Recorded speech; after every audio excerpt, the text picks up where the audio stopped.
स्वागत करते. नवीन वर्ष सुरू झालंय, नवीन संकल्प, नवीन उमेद घेऊन आपण या नवीन वर्षामध्ये प्रवेश केलाय. हल्ली एक अशी कन्सेप्ट असते की नवीन वर्ष म्हणजे नवीन संकल्प करायचे आणि काहीतरी नवीन गोष्ट आपल्या आयुष्यात आणायची. पण अनेकदा असं होतं की त्या गोष्टी, ते संकल्प सुरू होतात, संपून जातात.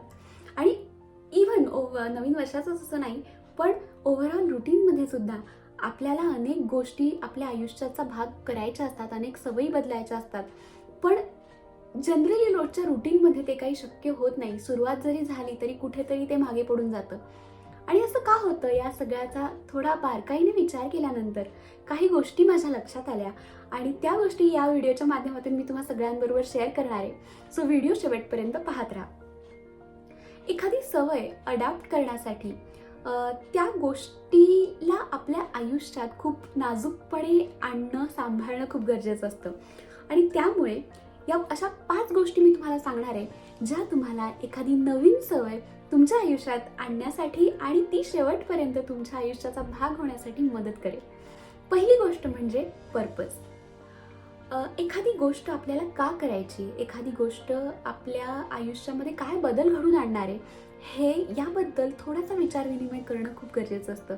मग अगदी छोटी गोष्ट का असेल ना, मग अगदी ते स्क्रीन केअर रुटीन असेल किंवा एखादा एक्सरसाइज असेल, पण ती गोष्ट केल्यानंतर मला त्याच्यातून काय मिळवायचं आहे, माझ्या आयुष्यामध्ये त्याच्यामुळे काय पॉझिटिव्ह बदल होणार आहेत, या गोष्टी तुम्ही स्वतःला कन्व्हिन्स करणं खूप जास्त महत्त्वाचं आहे.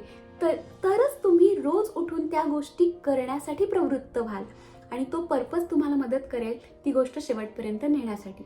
सो पहिली गोष्ट म्हणजे पर्पज. दुसरी महत्त्वाची गोष्ट म्हणजे one thing at a time. आपण अनेकदा असा विचार करतो की अरे मला हेही करायचं आहे, तेही करायचं, आणि सगळं एकदम करायला गेलो की मग त्यातलं काहीच पूर्ण होत नाही. अशा वेळेला एक गोष्ट लक्षात ठेवा की बदल हा हळूहळू होत असतो.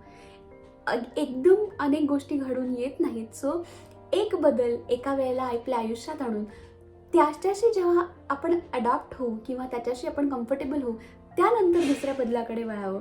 त्यामुळे तुम्हाला ती एक स्पेस सुद्धा मिळते त्या गोष्टीशी जुळवून घेण्यासाठी, तुमचं रुटीन त्याप्रमाणे ॲडजस्ट करण्यासाठी.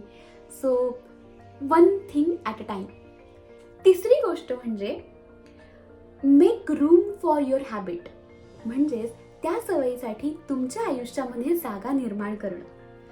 काय होतं की अनेकदा एखादी गोष्ट आपल्या रुटीनमध्ये बसतच नाही. आपल्या कामाच्या वेळा, आपल्या इतर काही महत्त्वाच्या गोष्टी, या सगळ्यामध्ये ती कुठेतरी मागे पडून जाते. त्यामुळे ती गोष्ट तुमच्या रुटीनमध्ये बसणं गरजेचं आहे. त्या गोष्टीसाठी एक खास अशी वेळ आणि जागा असणं गरजेचं आहे.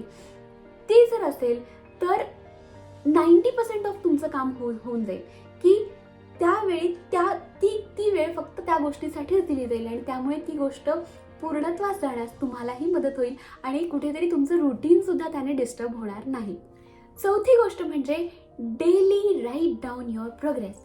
निदान त्या गोष्टीशी कम्फर्टेबल होईपर्यंत, ती सवय तुमच्या अंगवळणी पडेपर्यंत तुम्हाला त्या गोष्टीची प्रोग्रेस लिहिणं खूप मदतकारक होऊ शकतं. कारण एखादी गोष्ट जेव्हा आपण लिहितो त्यावेळेला ती गोष्ट आपल्यासाठी किती महत्त्वाची आहे, ती गोष्ट आपल्यासाठी किती सिरियस आहे, हे आपण त्याच्यातून दाखवून देत असतो.